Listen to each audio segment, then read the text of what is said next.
Hello everybody, आज के इस वीडियो में आप सभी का स्वागत है। आज हम करेंगे क्लास 9th की एक्सरसाइज 13.6 के क्वेश्चन नंबर 5, 6, 7 एंड 8।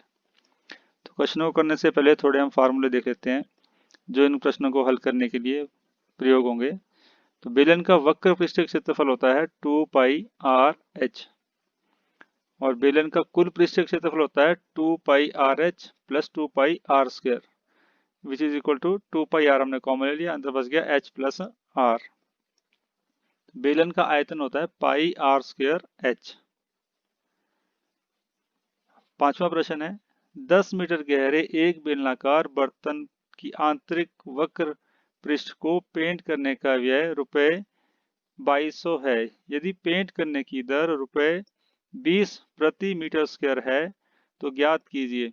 नंबर 1 बर्तन का आंतरिक वक्र पृष्ठ क्षेत्रफल। दूसरा हमने ज्ञात करना है आधार की त्रिज्या और तीसरा बर्तन की धारिता। ये हमें बर्तन दिया गया है, इसकी ऊंचाई जो है हमें 10 मीटर दी गई है। तो हल करते हैं। बर्तन के आंतरिक वक्र पृष्ठ क्षेत्रफल को पेंट करने का कुल व्यय हमें दिया गया है 2200 रुपए और दर दी गई है हमें रुपए 20 प्रति मीटर स्क्वायर।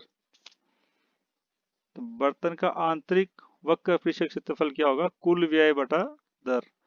तो यह आएगा 2200 बटे 20 which is equal to 110 metre square आ जाएगा। अब बर्तन की गहराई हमें कितनी दी गई है? 10 मीटर गहरे दिया गया, तो गहराई है हमारी 10 मीटर। तो मान लीजिए आधार की त्रिज्या है आर, आधार की त्रिज्या हम आर मान के चलते हैं। तो बर्तन का आंतरिक वक्र पृष्ठ क्षेत्रफल का जो सूत्र है वो क्या है? फॉर्मूला जो है 2 pi r H, 2 Guna 22/7, are हमने मानना है त्रिज्या है और एच है हमारा 10 मीटर स्क्वायर।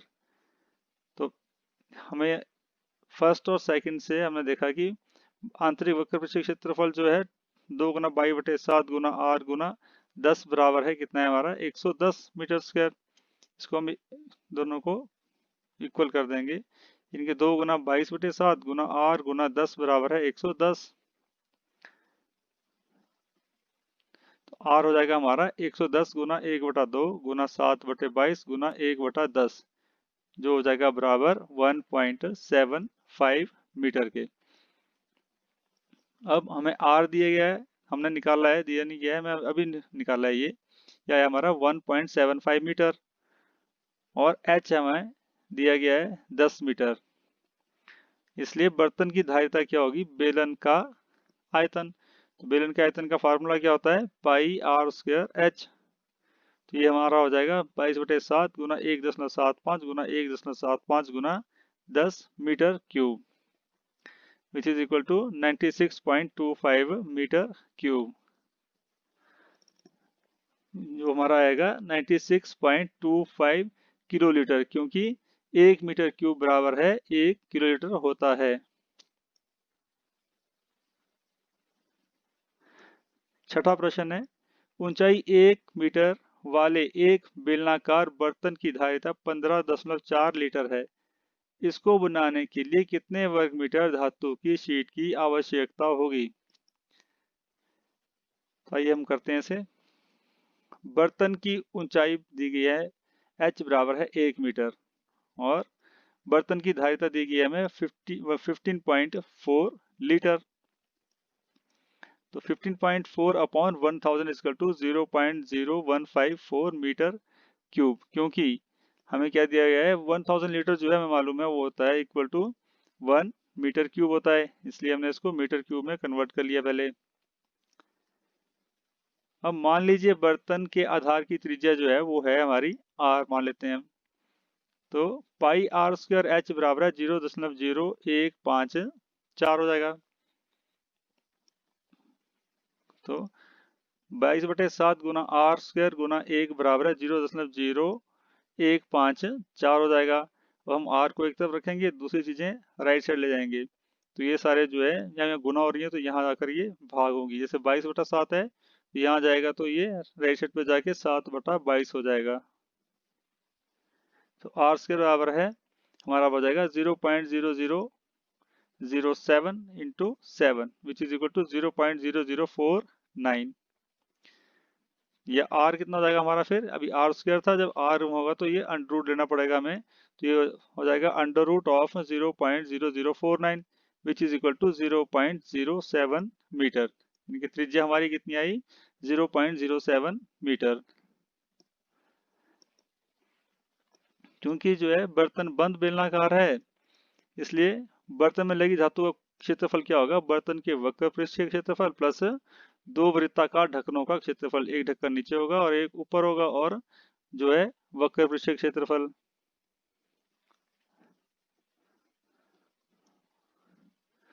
ये हो जाएगा आपका 2 pi r h plus 2 pi r square which is equal to 2 pi r into h plus r. ऐसे भी कर सकते हैं, वलन का संपूर्ण पृष्ठ क्षेत्रफल क्या होता है, 2 pi r into h plus r, हमने फार्मूले में देखा था। अब हमने इसमें से वैल्यू पुट करनी है, 2 गुना 22/7 गुना आर कितना है 0.07 इंटू 1 प्लस 0.07 मीटर स्क्वायर। तो ये हो जाएगा आपका 22 गुना 2 44/7 गुना 0.07 इंटू 1.07, इसको ऐड कर देंगे, फिर हमारा आ जाएगा ये, इसके बाद ये हमारा आएगा 7 से 7 करने के बाद 44 इंटू 0.01 इंटू 1.07 मीटर स्क्वायर, जो हमारा आंसर आ जाएगा इसको हल करके 0.4708 मीटर स्क्वायर। सातवां प्रश्न है, शीशे की एक पेंसिल लकड़ी के एक बेलन के अभ्यंतर में ग्रेफाइट से बने ठोस बेलन के को डालकर बनाई गई है। पेंसिल का व्यास 7 mm है और ग्रेफाइट का व्यास 1 mm है। यदि पेंसिल की लंबाई 14 सेंटीमीटर है तो लकड़ी का आयतन और ग्रेफाइट का आयतन ज्ञात कीजिए। इस तरह से हमें पेंसिल दी गई है, 7 mm इसकी मोटाई है, 14 जो है इसकी 14 सेंटीमीटर इसकी लंबाई है। तो ये हल करते हैं। मान लीजिए ग्रेफाइट की जो त्रिज्या है वो आपकी r लेते हैं और व्यास कितना होगा 2r, जो हमें कितना दिया गया है 1 mm दिया गया है। अब r बराबर है 1/2 mm या 1/2 गुना 1/10 सेंटीमीटर, क्योंकि 1 mm इक्वल टू 1/10 सेंटीमीटर होता है। तो ये हमारा आ जाएगा r बराबर है 1/20 सेंटीमीटर। अब ग्रेफाइट की ऊंचाई कितनी दी गई है 14 सेंटीमीटर। ग्रेफाइट का आयतन बराबर है क्या होगा पाई आर स्क्वायर एच। बेलन का आयतन क्या होता है, बेलनाकार है इसलिए बेलन का आयतन होता है पाई आर स्क्वायर। तो ये फार्मूला में याद है, इसको हम यहाँ वैल्यूज पुट करेंगे इसमें बस 22/7 गुना 1/20 का स्क्वायर गुना 14 सेंटीमीटर क्यूब। आयतन है तो सेंटीमीटर क्यूब होगा। 22/7 गुना 1/400 गुना 14 आ जाएगा, इसको हल करके जब स्क्वायर को हटाएंगे, अब हो गया हमारा ये 11/100 centimetre cube which is equal to 0.11 centimetre cube.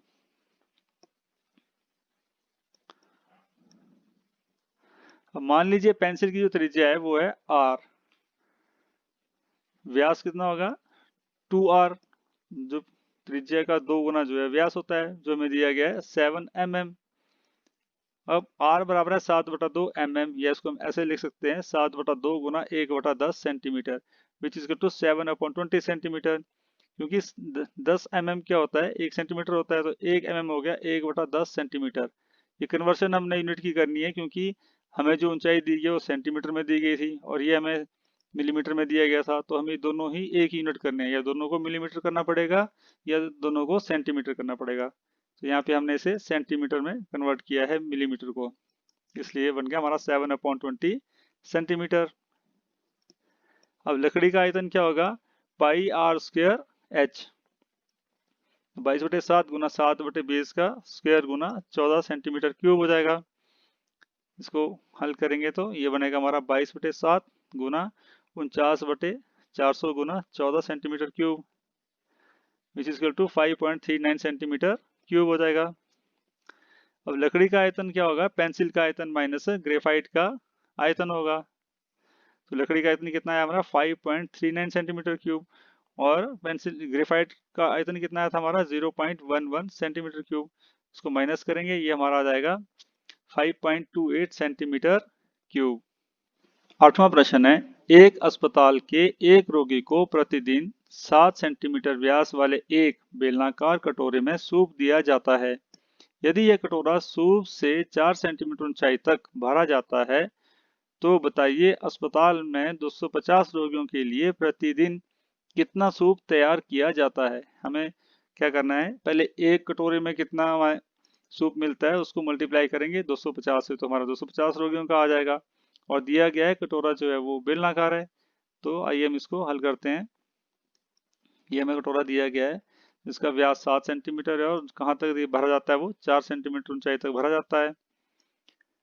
मान लीजिए बेलनाकार कटोरे के वृत्तीय आधार की त्रिज्या जो है वो r है, तो व्यास क्या होगा, 2r होगा। त्रिज्या का 2 गुना व्यास होता है जो हमें दिया गया 7 सेंटीमीटर, तो r कितना हो जाएगा, त्रिज्या हो जाएगी 7/2 सेंटीमीटर। तो बेलनाकार कटोरे का आयतन क्या होता है, पाई r स्क्वायर h। अब हमने इसमें वैल्यू पुट करनी है, ये जो ऊपर हमने निकाली है, r हमारा 7/2 है जैसे, तो ये हो जाएगा 22/7 गुना 7/2 का स्क्वायर गुना 4 सेंटीमीटर क्यूब, क्योंकि आयतन है तो क्यूब होगा। 22/7 गुना 7/2 गुना 4 हो गया। अब ये आएगा हमारा 22 गुना 7 centimetre cube which is equal to 154 centimetre cube. अब कटोरा जब पूरी तरह सूप से भरा है, 4 सेंटीमीटर तक वो पूरी तरह सूप से भरा था, इसलिए एक कटोरे में भरे सूप की कुल मात्रा कितनी होगी आपकी, 154 सेंटीमीटर क्यूब। ऐसे 250 कटोरे रोगियों को दिए जाते हैं, तो अस्पताल द्वारा तैयार किए गए जो सूप है उसकी कुल मात्रा होगी बराबर है 250 गुना 154 centimetre cube which is equal to 38500 centimetre cube. अब हमें निकालना है लीटरों में, तो हमें मालूम है 1 लीटर में होते हैं 1000 सेंटीमीटर क्यूब, तो 38,500 सेंटीमीटर क्यूब में कितने लीटर होगा, हमें डिवाइड करना पड़ेगा 1000 से, which is equal to 38.5 litre. तो जो कुल कितना हमें तैयार करना पड़ेगा सूप 250 लोगों के लिए प्रतिदिन, 38.5 लीटर। इस प्रकार जो है हम इन प्रश्नों को हल करेंगे। अगर आपको वीडियो अच्छा लगा हो तो इसे लाइक, शेयर और सब्सक्राइब जरूर करें। Thank you.